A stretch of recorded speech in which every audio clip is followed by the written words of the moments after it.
Are you a brand new real estate investor and you're trying to still get your first deal, but you can't because you don't have the funding? Or are you a wholesaler? You've collected some assignment fees, but you want to stay in some deals and you haven't been able to because you don't have the money to fund your deals. Or are you a seasoned real estate investor and you just want more funding at super cheap interest rates? Well, if you answered yes to any of those questions, don't go anywhere because I'm getting ready to plug you into the money.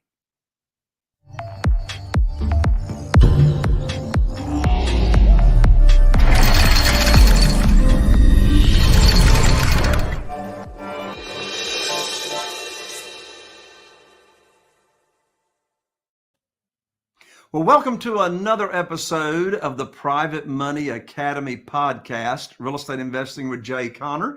I'm Jay Conner, your host, also known as the Private Money Authority, and I'm so excited to have you tuning in and listening here to the show. We've got another amazing show lined up for you today. I always have amazing guests on here, and today is no exception. But before I introduce my special guest, I've got an absolutely free gift for you that you can download and start learning right away all about private money, how to get it. The name of this guide that I just published as of like 3 days ago, it's called 7 Reasons Why Private Money Will Skyrocket Your Real Estate Business and Help You Build Incredible Wealth. You definitely want to download this. It'll get you started on private money if you're brand new. If you've already used private money and you are seasoned real estate investors, you're going to learn even more about private money in this fantastic guide. You can download it absolutely free by going to www.jayconner.com/money guide. That's money guide, one word, MONEYGUIDE. jayconner, JAYCONNER.com/money guide, and that will get you plugged into the private money. I'm not talking hard money. I'm not talking institutional money. I'm not talking banks. I'm talking about true private money where you actually get to bring home a big check every time you even buy a property. So be sure and check that out. Well, my guest today is the owner of multiple companies. He's the owner of a company called JS2 Homes. Another company is called Open Letter Marketing, and I love to talk about marketing, as you know. And another company that is called Invelo. Well, my guest has got extensive experience in all facets of real estate investing. He's done a ton of rehabbing like I have. He's done new construction. He's done wholesaling. He's done multifamily condo conversions. And most of this real estate investing has been in and around the Boston area. And he actually started back in 2011. So he's been at this quite a while. Well, he founded the company Open Letter Marketing in 2016. And that's with a focus on providing thousands of real estate investors all across the country with a much more effective direct to seller marketing approach than say other outdated methods. And I can't wait to talk to my guest about that. Now, his other company, Invelo, still talking about Open Letter Marketing, is now recognized as one of the top real estate investor marketing companies. And it was ranked 814 out of 5,000 fastest growing companies. And that's the Inc. list. Well, his newest venture, Invelo, is the next generation software that spans an investor's full sales and marketing cycle. So the aim of this software, the aim of this platform is to provide real estate investors with a well-designed, high-powered platform to pull lists, to accurately segment prospects, execute full marketing campaigns, track leads and deals, and provide a full analytics on the business as a whole. So my guest has really got this dialed in. I'm so excited to have him on. So welcome to the show, my friend and guest, Justin Silverio. Welcome to the show, Justin. Hey, Jay, thank you so much for having me on. I appreciate it. Absolutely. I'm glad to have you, Justin. So as I said there in the opening, you're up there in the Boston area. Well, take us all the way back to the beginning. What in the world at the very beginning got you involved in real estate? Yeah. So back in the beginning, 2011, I was actually working full time in Boston at my accounting position in private equity. And I loved the industry, but I knew I always wanted to do something different. I wanted to be kind of in the front end of deals, but I just didn't know where or how that would come into play. And then I found out about real estate investing through, maybe it was HGTV, all the shows and all that. And I found that it was really interesting because I understood numbers really well, but my father, who was a general contractor for about 35 years, knew construction. So I was fascinated by that. And I asked my father if he wanted to get together and start buying properties. And he was like, absolutely, let's do it. So we found our first property in 2011. And since then, we started just expanding and getting into full on renovating single family homes. That's awesome. That's awesome. So if you had to guess, about how many single family houses have you rehabbed? I've probably done to date, probably 50 or 60 at a Nice. minimum. Yeah. Yeah, very Yep. good. Well, you probably end up going to one or two seminars in that process that you didn't plan on attending, right? That's right. Absolutely. I think we all go through that. Yes.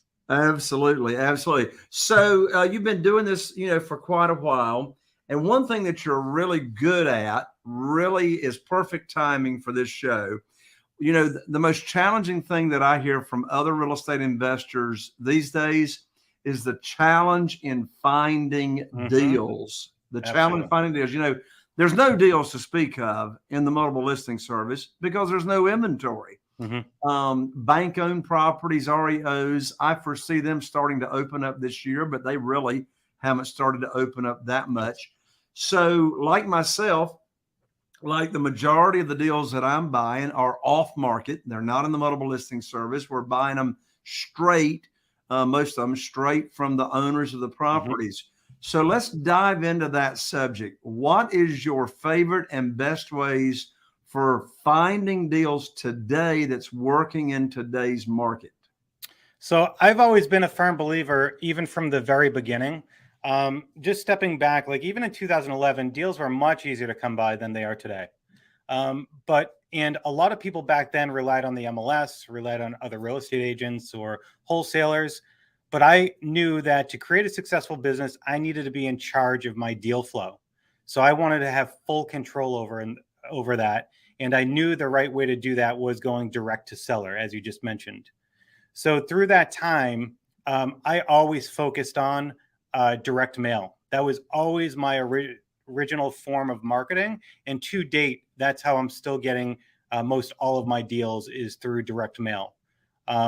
There are so many benefits to direct mail that I really enjoy and feel that it provides a much bigger benefit over other marketing aspects, which I can absolutely go into.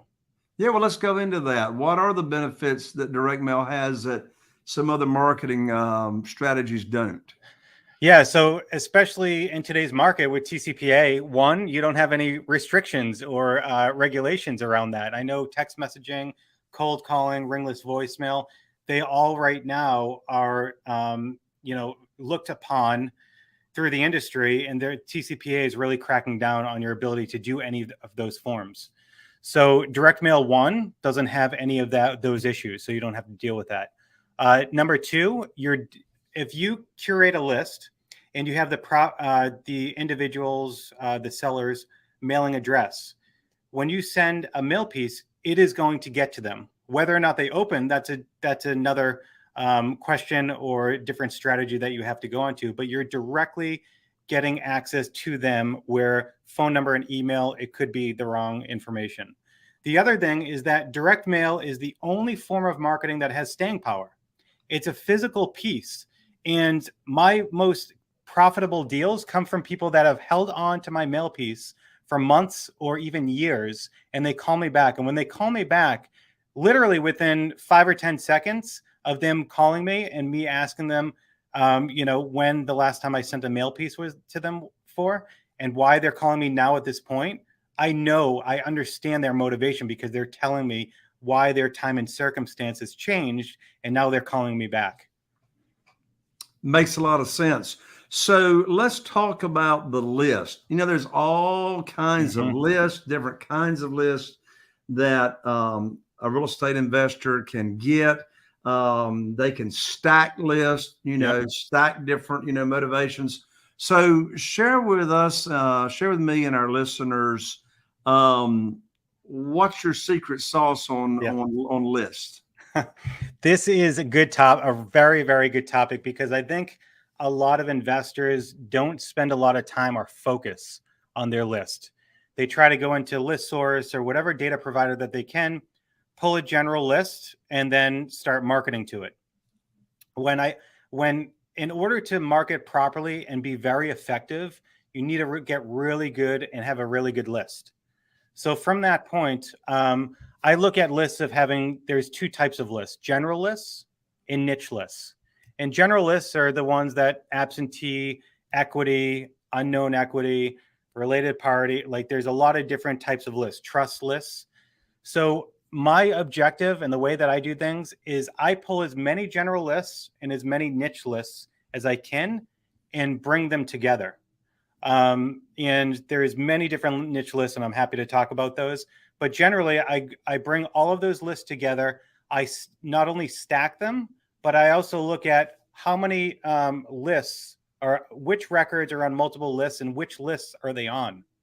Because if they're on 3 lists, but they're all low quality lists, then yeah, that might be okay. But if they're on 3 really high quality lists, that tells me a different story.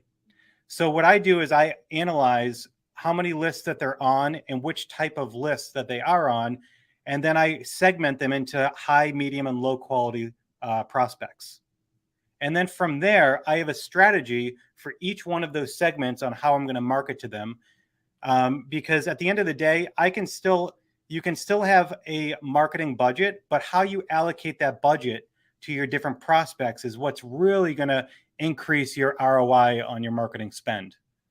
So that's kind of my strategy, or how I go about building lists and creating that marketing strategy for each one. It makes a lot of sense. Well, Justin, our listeners are already asking the question. I can already hear them asking the question. And that is, do you have a done for you service that does that for other real estate investors, or do you only do that for yourself? So that is what Invelo essentially is going to be doing. And that's why we've created it. We've had so many questions like that at Open Letter Marketing, because we do fulfill direct mail. And people are like, I just want you to do it for us. And building lists, curating, identifying, segmenting takes time and experience and understanding. So over the years, this is one of the big reasons why I wanted to create a platform where, just one aspect of it could be helping build lists and segmenting lists, and do it in a way that's as easy as possible, intuitive for a user. So not only can they do it themselves, but they'll learn and understand how they do it so they can build a better business. That's awesome. So you've got Invelo that gets the list, right? Mm-hmm. And then you've got Open Letter Marketing that actually fulfills the direct mail, right? Yes. Yeah. So Open Letter is built into Invelo, so you can do everything right on that platform. So with the list building piece of it, we aggregate data and property data all over the country, and we have the full property data set for all of the U.S. So we can pull all different types of lists. And again, the goal of the platform is not to just be able to provide this, but do it in an intuitive way and build in best practices so people don't have to reinvent the wheel, and we can guide them through the process on really how to build a good deal flow. What does the learning process look like for someone that is just getting the Invelo app? Yeah, so we focused very heavily on the onboarding process, because again, there's a lot of sophistication that goes into it.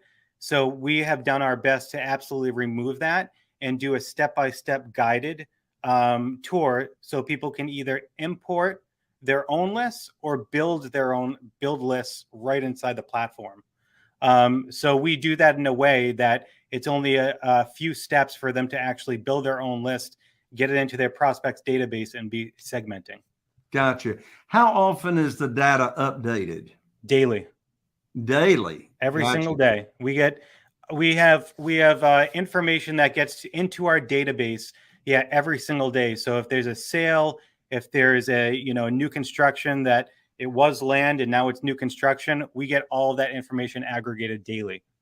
So during the onboarding process for a new user of the Invelo app, does that process teach the real estate investor what the best type of lists are to use for their area? Yeah, good question. So our goal with Invelo is not to build just a software platform. We want to create like a community education as part of it. So we've actually spent a great deal of time and energy on the education side. So you not only have this software, but we have education that teaches you going from knowing nothing about real estate investing all the way through understanding what list to pull, how to do marketing strategy, how to talk to sellers, how to put together contracts, how to structure deals, all of that, the full sales cycle. And then within that training, we teach you real estate education, but also how Invelo, the software platform, can help you in the process.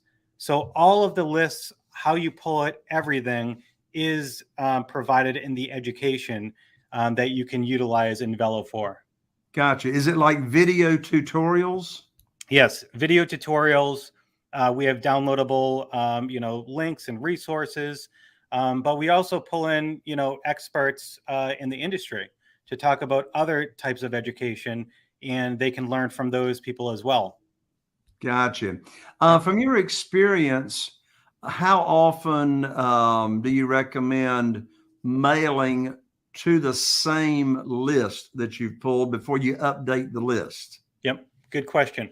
And that's a big question that we get a lot, is how frequently should I be updating my list? Here's my philosophy. When you pull a list and you've identified properly that it's a good property and it's a high quality prospect, I will never take that prospect off of my list.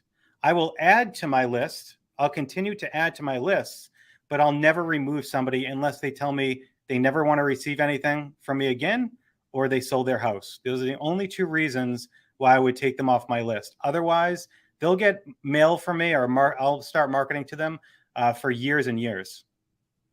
Interesting. I've never heard anybody take that approach, and it makes a lot of sense. I mean, if it's a hot prospect and it's proven in your data that it's hot, then that's great. Yeah. The other big piece of that is, when people ask, how often should I update my lists? Because that is such a sticking point, not only that's a sticking point, but also people are like, well, how do I know if a property's sold? Like, I want to remove them off and don't market to them anymore because they already sold their house. The new person's not going to want to sell anymore. That's the other thing that, Invelo does so well, is that when you build your own list within Invelo, we will automatically bring new records into your prospects database that meet that criteria. So you never have to pull that list again. It automatically refreshes that information. Similarly, if somebody sells their property, it will automatically detect that in your prospects database and kick them off your prospects database into remove, so you don't continue to market to them. And it automatically will kick them off the marketing for you, so you don't even have to think about that. That is fantastic. Now, from your experience, do you ever send the same type direct mail pieces or the same exact piece to the same list? Or how often do you switch up the pieces that they receive? Good question. So generally what I do is any type of marketing that I do, whether it's direct mail or, ringless voicemail or texting, I always vary the message in the marketing piece, because one single marketing piece will not, somebody's not going to respond to it the same as everyone else. Everyone's going to have their own different impression on when they receive a marketing piece. So I always vary it up. Sometimes I'll go with a postcard. Sometimes I'll go with a letter, or a professional letter versus a handwritten letter. But the goal is, for me, is to create a conversation with the seller. Whatever marketing that I do, I always look at it as if I'm building rapport with the seller before I even talk to them. So when they call me, they already have an understanding of who I am, what they do, and they feel more of a connection because I am creating a conversation with them through my different marketing pieces that I'm sending to them. How often do you mail them? Once a month? So How often? yeah, depending on where they are, my high, medium, low quality, my high quality prospects, I'll mail every 4 to 6 weeks, where my low quality records, I might mail to them maybe every 2 to 3 months. Gotcha. Does the Invelo app keep up with what's high, what's medium, and what's low, and how often they should get the mail piece? Yes. So everything within Invelo, you can track high, medium, and low prospects, stacking and all of that. And you can have different marketing strategies. So as you bring more prospects into your database, they're automatically updated on which quality that they are, and they can automatically be kicked into your marketing campaigns. So it's done automatically for you. Gotcha. And do you prefer postcards, sealed envelopes, all the above, none of the above, and why? So for my area specifically, letters work much better than postcards. And the only reason I know that is because I've tested a lot. I've done a big split test to ensure that. Now, I can't say that for every area. Every single market is going to be different. We have a ton of customers where postcards will provide just as good as a result as letters. So why should they pay more money on letters when postcards are working really well for them? So my belief is that you should always test your market, and you get the information to identify whether postcards or letters are hitting better than the other. Because obviously postcards are much cheaper than letters. So if you're getting twice the response rate of letters, but letters only cost 30 or 40% more, then letters probably is still going to be a better way to go. Even though it's more money, you're getting more responses off of them. But I'll also vary it up. So my high quality prospects, I'm willing to spend more money on them. So I'm willing to spend to hit them with letters more frequently. But my lower quality prospects, I might only hit them with postcards and not really hit them with letters, because I want to keep my marketing spend for those people much lower.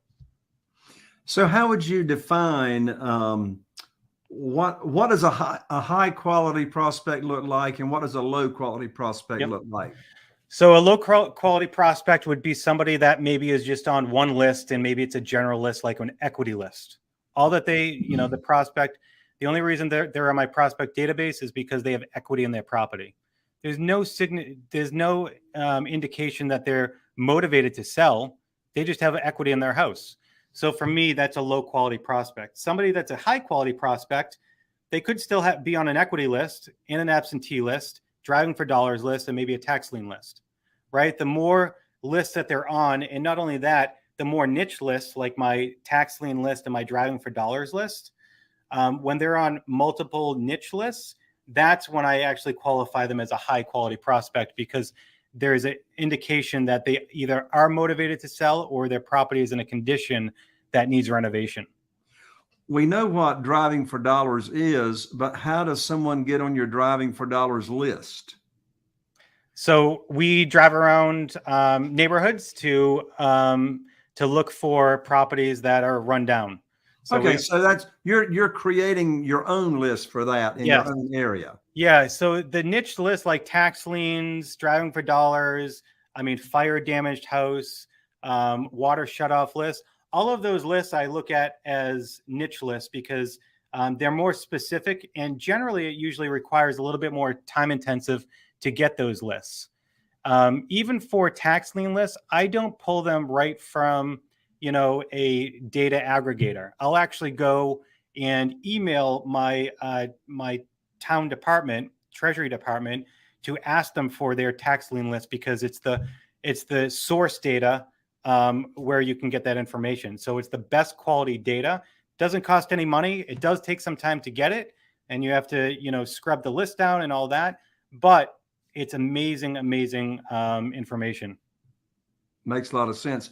You may have answered this question to some degree, so I just want to throw it out there just overall. What would you say are the key steps, step by step, that an investor should take to market direct to sellers? So again, we talked about building lists. So that's step one, is to make sure you're curating a really good list, and then split them or segment them into your high, medium, and low quality prospects. From there, you want to build out a marketing strategy. And when I look at a marketing strategy for high quality lists, I want to hit them more often. So generally, we like to look at a marketing strategy as a campaign. So with Open Letter specifically as well, we have a 4 to 6 touch campaign that cycles through different letters, different materials to actually have a conversation with the seller. So it's very easy to set up a list and be able to execute through those 4 to 6 segment series. So that's generally how I look at it. Again, the time between each mailer is generally about 4 weeks to 6 weeks. So you can set your cadence, and then you can automatically start sending them through that. I got you. Do you think a real estate investor's mindset is really important to their success? And does that have anything to do with sending out direct mail letters direct to sellers? Yes, 100%. So whether people are new to marketing or actually jumping to the next step and going even bigger on marketing, marketing is kind of that piece when you are starting to spend money on marketing and you're uncertain whether or not you're going to get results. Most people, that scares the daylights out of them. So what happens we see it all the time. What happens is that after a few weeks of not getting any deals, or even a few months of not getting a deal, people get nervous and just stop. Even though they could be, a day away from getting their first deal, they just stop because they get too nervous and about the unknown. So I think marketing mindset is one of the most critical things to make sure people are successful. And people have to understand, like, if you want to scale your business or get to the next level, you have to spend money on direct to seller marketing, especially in this market that we're in right now. So your ability to get past that uncertainty is going to set you up for success and make sure that you hit your goals and your target. And we always say that people should have a good understanding that when you're starting with direct to seller marketing, you should be looking at a 4 to 6 month horizon, and understand that, it takes time to build momentum with any type of marketing. So give yourself 4 to 6 months and just make sure that you're consistent throughout the 4 to 6 months. That is the most important thing with any type of marketing, is consistency. So as long as they have that understanding, it could take 4 to 6 months, being consistent, head down, and just continue to push through. I guarantee most people are very successful in completing that. Well, you said a word, Justin, or at least I heard you say it. Maybe you didn't, but this word came to mind. And the key is what you just said. It's consistent marketing. Consistent marketing. Like, you got to have it all the time. Mm-hmm. I tell my students all the time, and I practice the same thing. If you don't have consistent marketing going out all the time, you're not in business. Right. You're just not in business. So you hit the nail on the head. So I know our listeners are dying to know how they can learn about the Invelo app and the open letter marketing. So what's the next step for our listeners to find out about all that? Yeah. So if people want to learn more about direct mail, direct to seller marketing, they can go to openlettermarketing.com. And, when I started Open Letter Marketing, I just didn't want to fulfill direct mail. Like, I am an investor, and I think it's so important of educating people, especially new investors or investors that are looking to grow their business. So if they call in, our sales team, we always make sure that they are the best. They understand the strategies that I use in my own investment company, so that they can properly help other investors and make sure that they're getting the right guidance. We don't always, tell people to go through direct mail. If we learn more about their business and we don't think it's the right fit, we'll be very honest with them. We're not looking to just, get orders from people. So for direct mail, they can go to openlettermarketing.com. If they want more information on Invelo, that is going to be launching in March. So they can go to inveloapp.com and learn all about Invelo and what that's going to be, what that's going to entail. Again, it's not just the software. It's really a full-on education platform, community platform with the software built in, because we want to give everyone the exposure on how to scale and how to grow their business. That's awesome. So yeah, one more time there on the websites, folks, you can go to www.inveloapp.com, and that's spelled I-N, V as in Victor, E-L-O, Invelo, I-N, V as in Victor, E-L-O, app, app.com. Again, that's launching in March 2022. And you can also go to www.openlettermarketing.com, openlettermarketing.com, and get connected with Justin and his team. So, wow, I have loved this conversation, Justin. You've got a fantastic service that all real estate investors need so badly. And thank you for taking the time to come here on the show. I really appreciate it. This was great. Thank you so much, Jay. I really appreciate it. Absolutely. And I hope to see you next month at our next mastermind meeting that you and I are a member of. Absolutely. And it's just great being in the mastermind with you as well. Justin, thank you so much. Thank you. There you have it, folks. Another episode of the Private Money Academy podcast, Real Estate Investing with Jay Conner. And it's been great having you here on the show. And I tell you what, we just really appreciate feedback and reviews.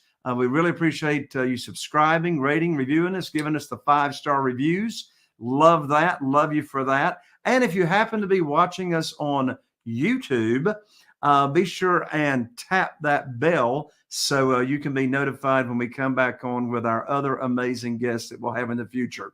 So good to have you on here. I'm Jay Conner, wishing you all the best. Here's to taking your real estate investing business to the next level. And we'll see you right here on the very next Private Money Academy podcast.